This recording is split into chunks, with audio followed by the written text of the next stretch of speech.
बातमी आहे पुण्यामधून कल्याणनगर महामार्गाजवळ ओत्तूरजवळ बिबट्याची दहशत ही अजूनही कायम आहे। भरधाव वेगाने जाणाऱ्या दुचाकीवर बिबट्यानं पुन्हा एकदा झडप घातली आहे आणि या हल्ल्यामध्ये दुचाकीस्वार जखमी झालाय।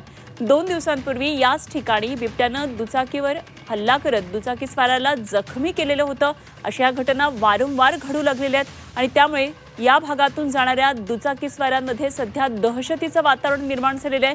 त्यामुळे या बिबट्याला आता जेरबंद करण्याचं एक मोठं आव्हान वन विभागासमोर आहे। दुचाकीस्वारावर बिबटे कसे झडप घालतात या दृश्यांमध्ये आपल्याला पाहायला मिळते आणि यामध्ये दुचाकीस्वार गंभीर जखमी झाल्याचं सुद्धा पुढे आलेलं आहे। 2 दिवसात बिबट्यानं पुन्हा एकदा हल्ला झाल्याचं एक दृश्य आपल्याला उजव्या बाजूला पाहायला मिळतंय।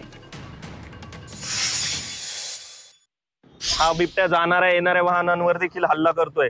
याचा अर्थ वन विभागाने समजून घ्यायचा आहे आणि तातडीने कारवाई करायची। कारण या ठिकाणी आम्ही शेतकरी किंवा इतर सर्व विद्यार्थी असतील, लोक असतील, ये जा करत असतात। महामार्ग आहे, वर्दळ प्रचंड आहे आणि हा एक बिबट्या नसून 2-3 बिबट्या असण्याची दाट शक्यता या ठिकाणी आहे। मुळात बिबट्यांचा वावर इतका झालाय की दिवसा रात्र बिबट्यांना काहीच राहिलेले नाहीये।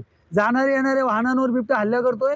एकदा नाही दोनदा नाही तो धाबा धरून बसतो हायवेच्या कडेला आणि त्यातून परत येऊन कधीही हमला करतो। शाळेत जाणारी मुलं असोत, प्रवास करणारी वाहनं असोत किंवा शेतात करणारे काम मजूरदार असो, ते बिबट्याला काय करतं कोण आहे तो त्याच्या भक्ष्याच्या शोधात आता जंगलातून मानव वस्तीकडे वळालाय। तर शासनाने त्याची दखल घ्यावी।